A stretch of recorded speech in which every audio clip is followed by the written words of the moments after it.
when a client says something negative, right, I'm not going to get defensive, I'm not going to blame, I'm going to lean into this. I want to know, some of our best, the reason we exist is because we're trying to surface how somebody feels about working with you, right? And then that's feedback. Great. Feedback's a gift, right? But it is a bit like mining through mud where you got to kind of chuck the stuff out, but find the nugget of gold, right? My name's Mike Lander, and you're listening to Higgle, the B2B Sales Club podcast, where we bring you actionable insights about sales RFPs, negotiations, and difficult procurement discussions from sales leaders, brand leaders, and procurement leaders. Please subscribe to get updates when new episodes are released.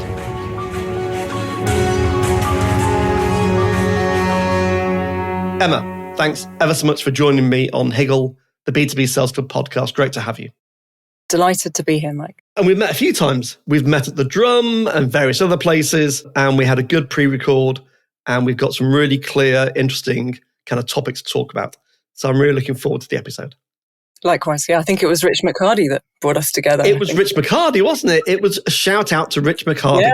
Yeah. And if anyone's listening, you should listen to Rich McCarty's episode, all about basically business development and how you generate net new clients. Emma, without further ado, who are you? What do you do? What does your business do? And then what's your favourite song and why? I'm head of growth at Verity Relationship Intelligence. We are a business that helps clients to commercialize the power of their relationships, right? So it's all about how do you unlock it? How do you take your relationships? How do you measure them? How do you track them? How do you benchmark them? And then critically, what can you actually do about that in order to grow your own business? We are very much geared up around agencies. We are represented, across the major networks, independents, and really spend my days in a brilliant position of talking to CEOs and really trying to help them unlock. In terms of where I've been, spent about 25 years in consultancy, starting at Accenture, then a little music startup along the way. Yeah, I was at Iris for a while. Yeah, so I feel like, and same with all of us consultants here, like we've all kind of walked the walk in terms of the experience of actually knowing what it's like to be and to have run. So, favourite song and why? Favourite song. So there's a link here. There's a link back to that music thing because I thought there might be. And it's kind of ironic that I did actually end up spinning out of Accenture doing a kind of music marketing startup with two consultants that I met there. My favourite song is Queen, Don't Stop Me Now. We had it at our wedding. So I've got like super fond memories because of that. And it does totally take me back to that startup days of, we had a client, Nelson Mandela Foundation, and it was like one of those incredible experiences in your life that you're never going to, replicate again. And actually we had, due to our CEO having this incredible, connection in the music industry. Yeah, it was Roger Taylor and Brian May were all on stage, doing their thing. So I got to kind of meet them and say hi and love really? Crazy humour. Wow. Yeah, amazing. So kind of Queen thing's quite I wouldn't say like I'm a diehard Queen fan, but No. But there's a connection. The reason I ask the question always is because it elicits an emotional response. Most people have a song that they connect with, sometimes for joy, sometimes for sadness, but it always elicits an emotional response for sure. Yeah, huge amount of joy. Huge amount of joy, exactly. So let's get into the topics. So we've decided for today that there's one really big topic which draws heavily on your recent relationships report around the 6 traits of high-performing agencies. So the question, the big kind of question, and then I'll open it up with a kind of the first subtopic, is around, are relationships the superpower to unlock growth for agencies and service firms? So first of all, can you give me a bit of, or give everyone a bit of background about the report? What was the motivator for doing it? And what was the working kind of hypothesis? Why did you do it? Sure. So we have a lot to say, about 20 years worth of data, right, in terms of what we've been gathering on what clients actually really want from their agencies and how agencies are performing against that. So we had a working hypothesis, which was all about that what drives growth of a business isn't actually the work. It's the relationships that make that possible. But in that moment, I'm like, oh, no, sure. I mean, relationships are important for sure, but surely clients care all about the results and then the relationship. But we might find out something different in this recording. And I think that's the key thing, right? I am not here to say that work isn't important. No. Absolutely. You can't do rubbish work and have brilliant relationships. That just wouldn't work. Yeah. And we're kind of dealing with the hierarchy, right? So if we take, let's kind of paraphrase Maslow's hierarchy of needs. Indeed. Yeah. We're not talking food and shelter on the bottom. What we are talking about is brilliant creative work or fantastic media planning, whatever it is, whatever the product, the output is of what you do, right? So that's the foundation. But that alone isn't enough. And that's what basically we've spent a long time, obviously gathering data to support. And I think it's what is interesting is you're often, in and out of agencies all the time. It's like, oh, well, our next creative work, the next campaign, that'll solve that problem. Or it's okay when the results are out, or, don't worry, we're doing amazing work. Everyone loves it. But the client's kind of going, great, but this is unbelievably hard to get to, and it feels really icky, and it feels like just too much hard work. So that relationship isn't going to last. And obviously then we're kind of, tracking patterns around that. So that was the kind of biggest thing really is the work, and not only doing just the work, it's about flawless, innovative. It's about delivering on the future. It's not just the hygiene of I've answered the brief, therefore, it's not transactional. It's what I would call, I've got this thing about, and I picked it up from my consulting days. I can't remember the exact source now, but it's what I would call necessary but not sufficient. I think it was a McKinsey phrase that I picked up. It's necessary to have brilliant work. They're table stakes, but that's not sufficient for your agency to grow and for your clients to grow. Is that broadly right? Yeah, that's broadly right. And it sounds quite like I'm sort of slightly trivializing the work, because there is so much brilliance that goes into that, right? But it is about everyone within an agency appreciating that in order for that work to actually, for it to land, for it to work, for it, it's the relationship is the lens through which all of that is seen. And I think that's the brilliance of what, a traditional, I hate the word client service, but you know what I mean? The people that are in front of those clients who are client facing, that's, the brilliance of what they do is all about developing really strong relationships in order for what you do to shine and to work. And it's not just, I think sometimes the word relationship goes into sort of, that's just the fluffy stuff that kind of happens on the outside. And I think, the entire premise of this is it's about both. It's about being transactionally brilliant. It's about being relationally brilliant. And then sort of in between that, it's also about going, you've got to be tactically really strong. And then you've got to be strategically for the future really strong. And again, a lot of data that we're gathering is what's the client confidence in the future? And that was really interesting to us, because actually when we analysed all of that data, that's actually saying that there is a confidence gap. So we're seeing some really fascinating trends since the kind of messy part of COVID, right? Don't mean to harp kind of back onto that, but there's a lot of client expectation got set so high. Agencies were scrambling to survive. They were, having to deal with this rising tide of clients, in an absolute state of, expectations went crazy, right? It was do it faster, do it cheaper, and do it exactly the same quality. And the legacy of that is still playing out today. And I think there's a lot of relentlessness in that, right? Client expectations are so high. So in order to then be delivering on them and to be doing it really well, this isn't about, let's take the work, let's take X, let's do Y. This is about really strategically knowing, what does high performing agencies look like and what do they do? So we're not talking about just being the norm and just being average, right? Normative data can be useful, but actually this is about being better than that. This is about having those aspirations and having those choices in these 6 things that we came up with through the data, because do that and it will unlock growth. So we were aiming with the report for it to be, what's the kind of 6 things you should do? Use the data, and also use the reality of 20 years of us, not me personally, I've been doing this 20 years ago, but you know what I mean? Like there's a lot of experience, I think, that comes in talking to CEOs every day, and also really able to then provide the practical tips in a world of complete data overwhelm. Before we get into the 6 topics, the 6 things that came out. So I developed this thing years ago with a guy I worked with and now has become a very good friend, who's an agency leader called Kevin Gibbons. And we talked about 3 simple things. Excellence leads to retention, which then leads to growth. What this also made me think about was, when we talked to excellence about the team, we didn't just mean excellent results in terms of what you deliver.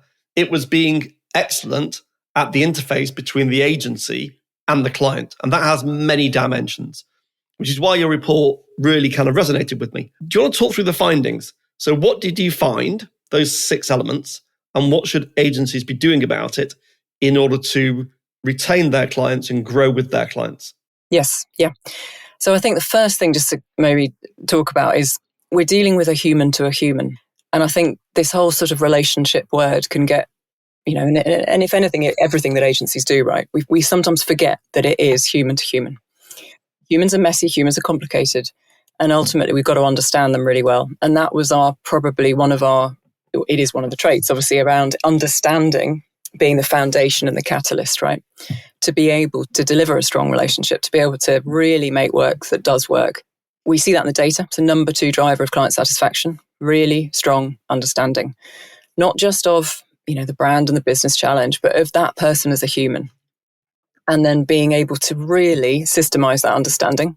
Because in today's world of kind of relentless pace of delivery, not that much time carved out for actually really taking the time to go talk to XYZ, to codify all of that, to share it. I was with an agency the other day who's got like wiki pages for their accounts, right? And every single meeting that happens, somebody puts something in. So again, you're building this kind of understanding. So again, it's not just about let's understand the brief.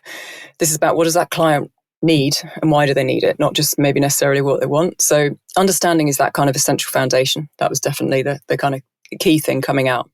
Understanding the commercial reality too. Then if we kind of think that agencies a little bit have lost sight of some of that long-term direction, strategic direction, right? And what I mean by that is that in our data, we were seeing that 1 in 3 senior clients were rating lower for their confidence in that agency in the future than they were in today. So we've got this kind of very weird trend where high satisfaction today, average of 8, but actually the future isn't looking quite as confident. And we were really interested in, let's understand what kind of why. Yeah.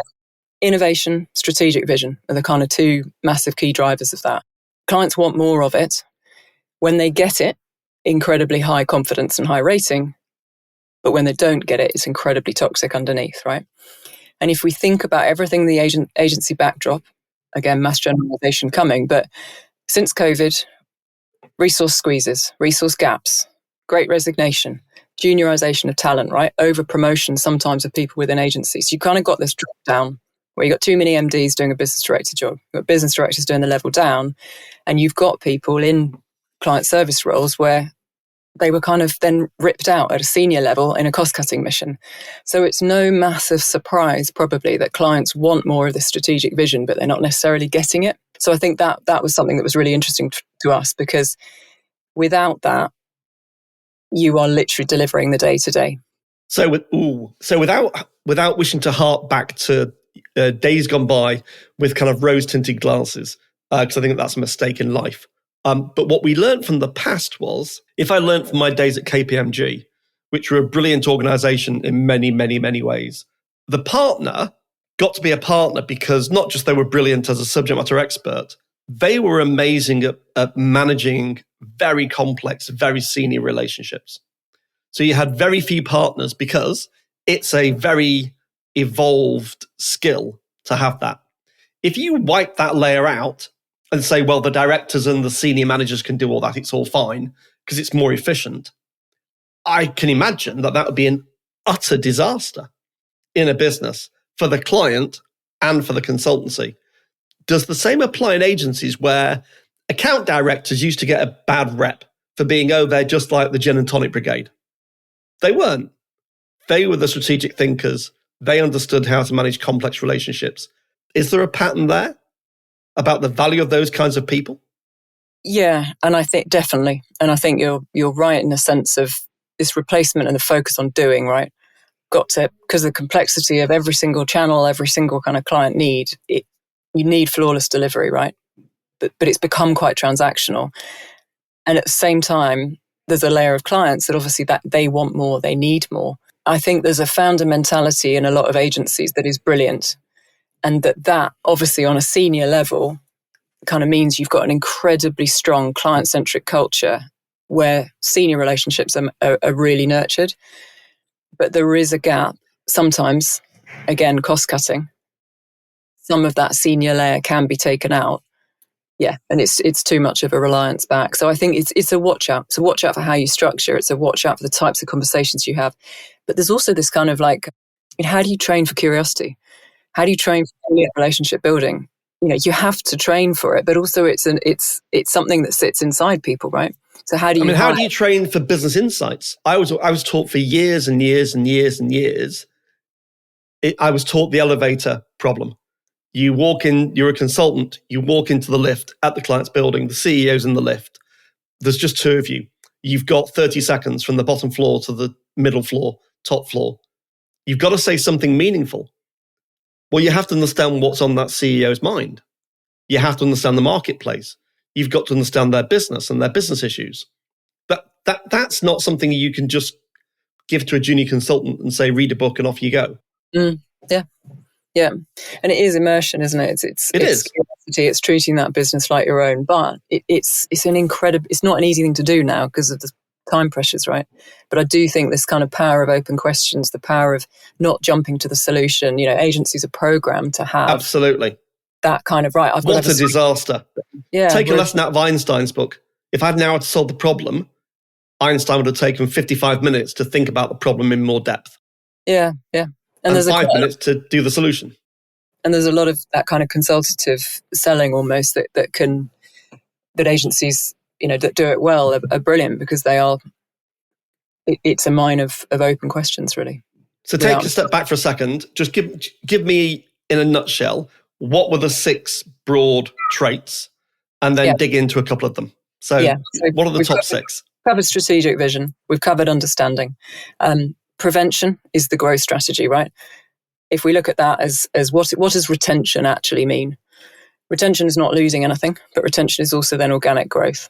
So if it costs 5 times as much to win a piece of business, there is, and the industry is geared up around celebrating new wins, and you need that, right? You need that engine of new business. It's the energy. It's where the experimentation happens. It's where every single client that isn't one for organic growth started off as a new win. So it's the connection of what does a new win mean, and then how do you then keep and grow that piece of business over time, rather than being too reliant on new business and you're winning, but you've got this leaky bucket and everything's tumbling out the back door. So it's that prevention and retention effectively being a growth strategy. Now, the behaviours that sit around that is where the sort of magic happens, if you like, because that's leaning into feedback. That is basically being very open and accepting when a client says something negative. Right, I'm not going to get defensive. I'm not going to blame. I'm going to lean into this. I want to know. Some of our best, the reason we exist is because we're trying to surface how somebody feels about working with you, right? And then that's feedback. Great. Feedback's a gift, right? But it is a bit like mining through mud where you got to kind of chuck the stuff out, but find the nugget of gold, right? So trait number 3 is all about prevention. The other one that's really interesting is around efficiency, trait number 4. So we're talking about a 20% year-on-year increase in efficiency complaint from clients, particularly for networked agencies. What does that mean, sorry? So clients are complaining about the inefficiency. About the inefficiency of the agency. Exactly, yeah. So there is, and that obviously the spotlight was on post-COVID with this kind of relentless expectation of faster, cheaper, same quality as I mentioned before. And so the spotlight was on what's the process? How are you going to get this done, right? And if poor attention to detail, timeliness, the process feels arduous, in came the complaint. And that's increased year on year. But what's interesting, I think, about what we've seen over the last year is that there's a little bit of a shift in how clients are talking about efficiency. It's not just in the process, the speed, right? It's not just in that kind of sharp end of process. It's more in the ways of working. So it's leading with the empathy, the collaboration. It feels easy to work with you. Therefore, it feels efficient. So that's a sort of big takeout on that trait, is really about how do you, as an agency, make things efficient, but also make them feel really damn easy to work with. Exactly. Absolutely. So sort of wheeling the wheels. And then the big one was what we kind of opened with in terms of our hypothesis, was it's not all about the work. So we tracked and have tracked 91 different themes over the couple of decades we've been going. And what's really interesting, you see 2 questions, right?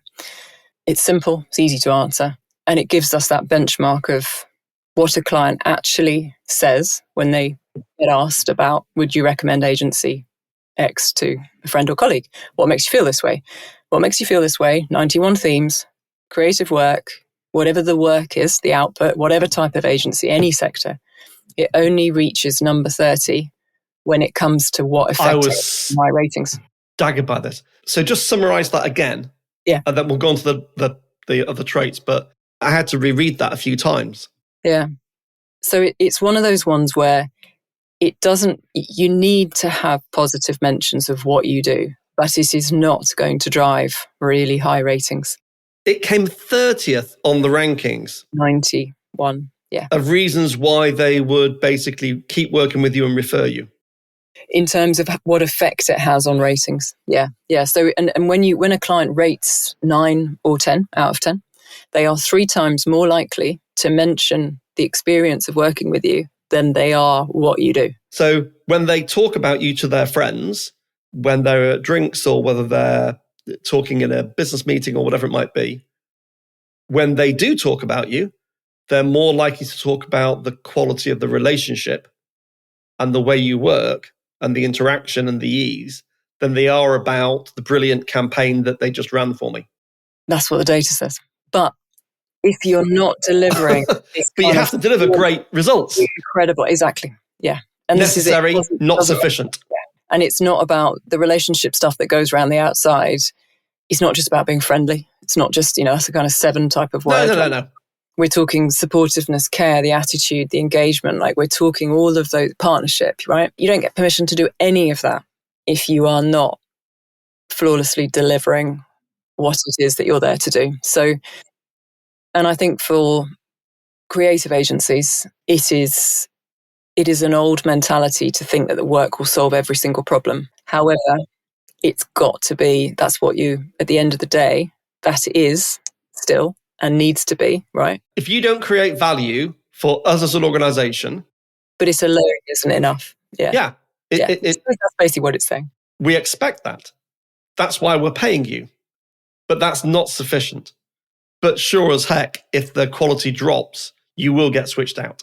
Yeah. So this is a really tough game for agencies, is you've got to deliver excellence in the quality of the work, but that's no longer anywhere near sufficient to maintain that client and grow that client. Unfortunately so. And there is a big toll of, this is the last trait, of what all of that is doing to teams in agencies, right? So team satisfaction, what we call the relationship rating, trends going up and up and up, right? So we've hit the magic 8 out of 10. It was an average. However, is team, so I'm clear. Is this satisfaction of the agency team, how they rate themselves, or the client rating the agency as an integrated team with them? So the client satisfaction is rising, right? So that's what the client rates and feels about the agency, okay? So that keeps rising. When you then go and talk to the teams and we survey them, would you recommend working on your account to a friend or colleague? That trend is going the opposite way. That's going downwards. Would you recommend this agency to work on your account? That trend is going down. Yeah. So in terms of to a team, would you recommend working on that account to a colleague in the industry? That's the rating that is going down. So team satisfaction is dropping. Client satisfaction is rising. So there's a tension around what a client wants from an agency, but also what the team are actually feeling about that. Now, but when you say the team, what the team feel about it, the agency team as a team feel about working on that client account. Correct. Yeah. And that's everyone in the building, right? Who touches a client. We're not just talking about client service. Which kind of like, without being a research scientist, says to me, people just aren't enjoying working on the big accounts like they used to. It's just getting harder and harder. I think when we break down exactly what comes into that, right? You've got a dynamic where there is a lot more emphasis now. This is data as well as what we see. A lot more emphasis on agency leadership, showing care, showing recognition, showing transparency and honesty towards employees, right? And those values are incredibly important in satisfaction.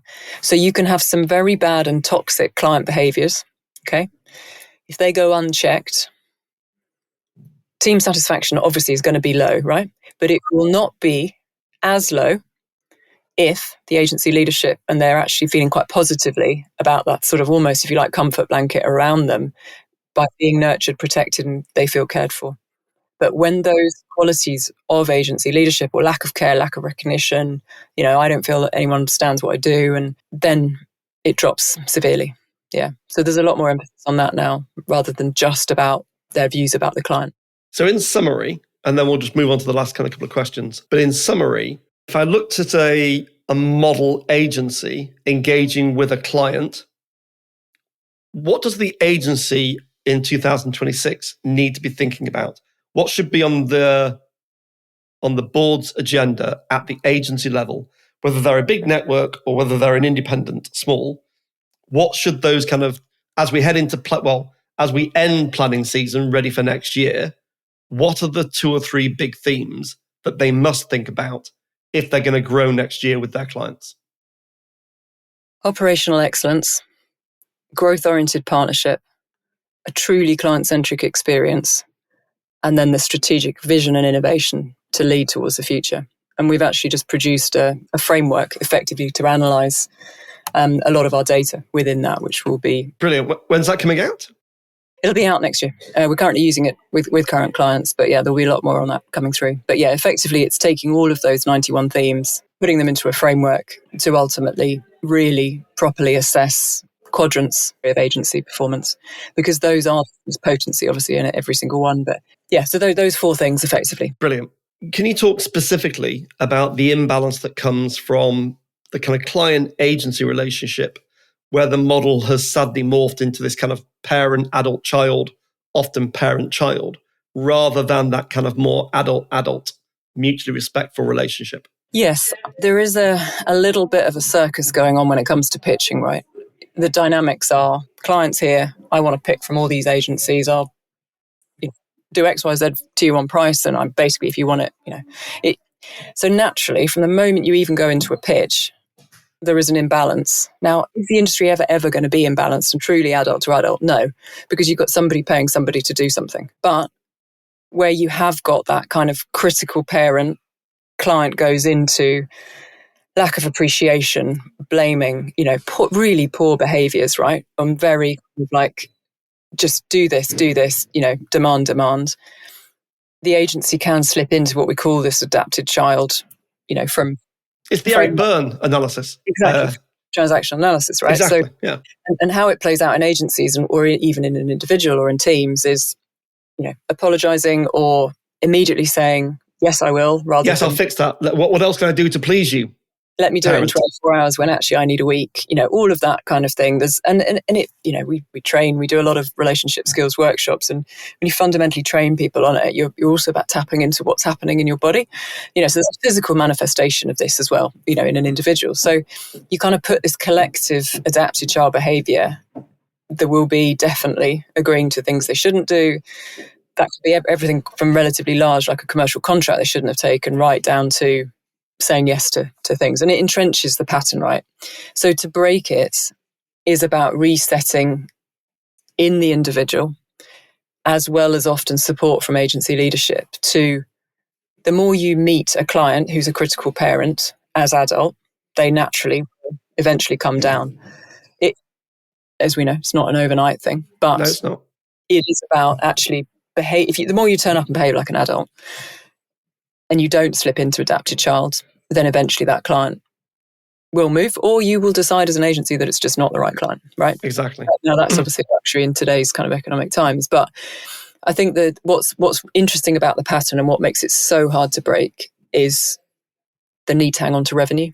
Yeah. The need to not, the fear of losing something. But actually, if we think back to what a client actually wants and long-term, durable, sustainable relationships, right? And proper, true organic growth, you can't get to a partnership unless you're an adult to adult. And the partnership is the hallmark over 9 and 10, right? So from a revenue point of view, organic growth, team satisfaction, from a margin point of view, it's why it's not just a nice to have and a kind of psychological framework, right? It is actually, it's a core way of how you need to run it. And it also means that it starts with that, first trait I talked about really, truly understanding, right? And if you think about when the new biz teams go and do their brilliance, right? And we've just started partnering with a BD 100 to kind of shine this light, on firmly, support their mission to shine a light on the BD community. The brilliant business developer relationship sets the foundation for what will come on a long-term client relationship, right? So it's the sort of early chemistry, it's the early kind of great relationship building. Now, the patterns that we see when new clients come on to our surveys is that effectively you get this kind of honeymoon period and then you get this drop off. Honeymoon period, I'm so excited. I've made this brilliant decision. I'm really happy to be working with this agency I picked. Something goes wrong operationally, that becomes the relational really quickly, right? Now, all of that is about surfacing expectation and what you value in each other from the get-go. Now, if you started in a kind of critical parent adapted child thing, probably not asking a lot of those questions. You're not surfacing the expectations. Because you're too scared as an agency that they might run away. Yeah, or you just got very firmly, really quickly, which isn't necessarily a wrong thing, into delivery before maybe really, not before, at the same time as kind of really building this solid understanding of each other and having that, and it's on every level, right? It's from an account exec PM level as much as it is right up to management. I think that's the thing where we see a lot of dynamics where leadership's up here as an adult, client service teams are not. And we've had examples the other way around, where you've kind of got a team that want to correct a lot of it, and it's the leadership going, no, we've got to, I'm simplifying it. I'm making it sound like it's, it's not, but it is one of the, I think the driving dynamics underneath. But there's also, there's so much unfairness to it, right? The way in which the industry's geared up around pitching, the fact that a client doesn't pay, all of those things, it's not helping. So, final question. What's the role of empathy and relationships in growing client income, but also in handling those kind of difficult conversations? So let's focus on the empathy bit. So what is empathy? Empathy starts with understanding a client, starts with listening, right? Starts with listening to that person as a human.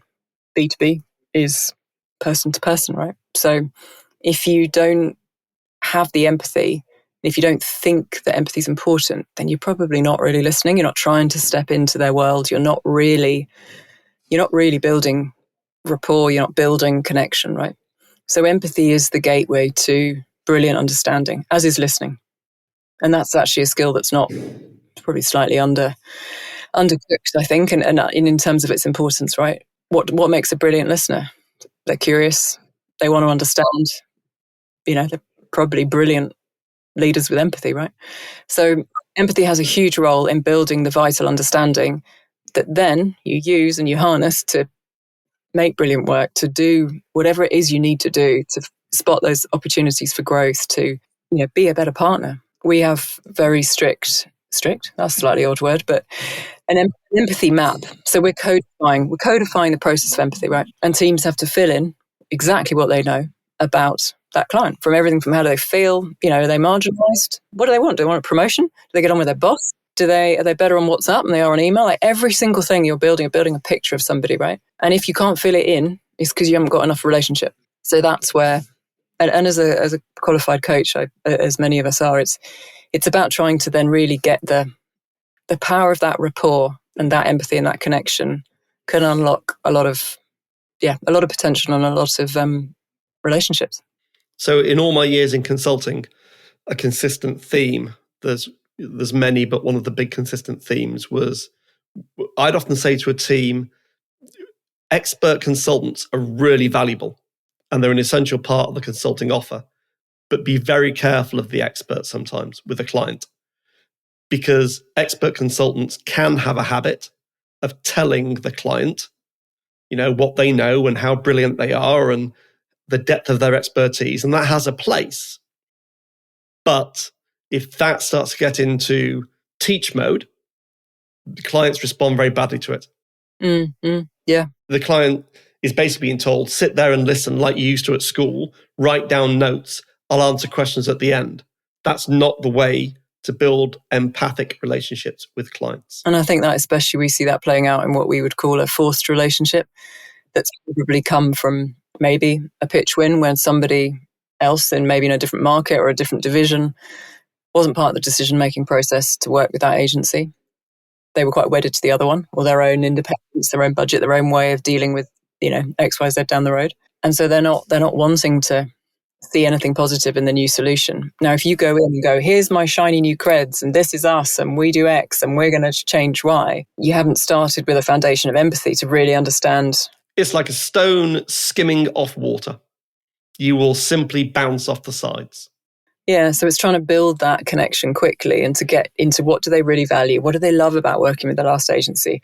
What is it that and at the end, then you can kind of go, let's agree. Let's work out how we're going to do this together. We completely get you didn't Let's want to co-create it. Exactly. Yeah.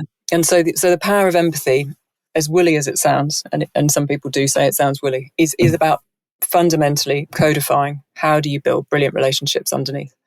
Perfect. Emma, it's been fantastic. I knew it would be. I love research-based episodes like this where you deliver the insights. Just give me like kind of 2 or 3 takeaways for an agency CEO. Just kind of summarize what we've talked about. Just 2 or 3 things they should be thinking about as they head into, yes, the quiet season, but then the busy season in Q1. Plan for 26. The action plans you get on your accounts, are they relationally sufficient? Hire brilliant relationship builders, or if you don't have them, train them. Relationships are the most helpful lever that you've got for your commercial growth. And then I would say, look at basically what those clients really need from you. Ask those questions of what is it? How can you best improve? What is it that's going to be key for the future? And deliver against that. Read our report, that'll help. Very happy to do any drop-ins. We've got a kind of nice 20-30 minute lunch and learn type of thing if that helps. Yeah, that's the key thing, is the relationships are a really strong lever of growth. And I'll just emphasize to anyone listening, whether you're in a marketing agency, any kind of services firm, I really highly recommend you download the report and really take on board the findings. Because, there's some things in there which will challenge your thinking and will reset the way that you manage accounts going forward. Emma, it's been amazing. Where can people find out more about you? www.verityri.com. Emma Hillary. Connect with me on LinkedIn. Always up for a coffee and a chat. Brilliant. Emma, thanks ever so much for joining me. Thanks, Mike. Great to be here. Thank you. Thanks for listening to Higgle, the B2B Sales Club podcast series with your host, Mike Lander. Please subscribe so that you'll catch all the next episodes.